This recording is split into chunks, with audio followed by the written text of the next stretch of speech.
the centenary of the Volta Catalunya. First run in 1911, only the Tour de France, the Tour of Belgium and the Giro d'Italia are older than this great race. In celebration, stage 1, really punishing. 178 kilometres, yes, but with 3 climbs along the way, and indeed 3 intermediate sprints, one of which, the centenary sprint, garnered €1,000 to those across the line.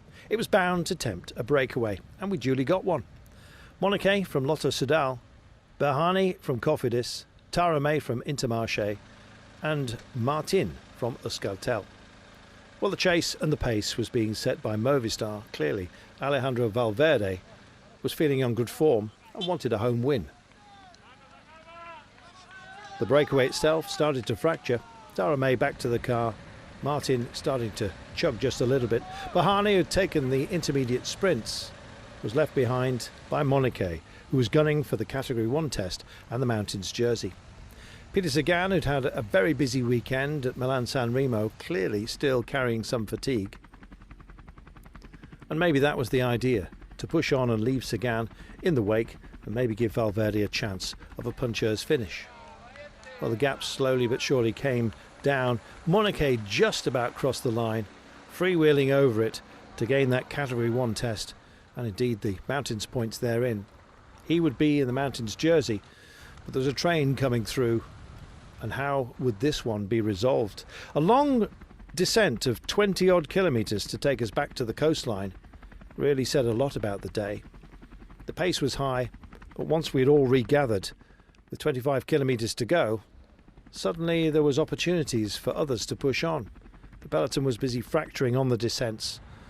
Surely somebody had to reach out for a little bit of glory, and none other than the Spanish champion Luis Leon Sanchez from Astana decided to push on. Ultimately, he was to be joined by Andreas Kron from Lotto Soudal, likewise Remy Rojas from Cofidis, and Leonard Kamner, one of those outside tips for perhaps the title here. Well, he found himself up the road as well. The gap ebbed and flowed, but really started to notch up towards the 40-odd second marker, and in so doing, some of the GC teams were starting to worry about Kamner. As a result, the gap was closed down, but in the end it came down to a sprint between the quartet up the road. Who would it be?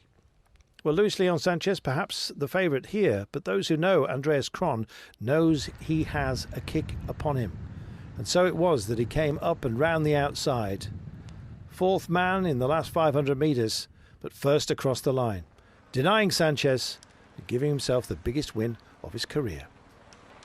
Lotto Soudal taking the Mountains jersey, and in Kron, the points, the young riders, and indeed the overall, as well as the stage win. Wonderful day for Lotto Soudal, a great way to open up this fabulous race as well. Time trial to come, high mountains likewise, but we have a leader, a young man called Andreas Kron, who'll be wearing the green ribbons. The Tour of Catalunya, always spectacular, as it will be from now on in.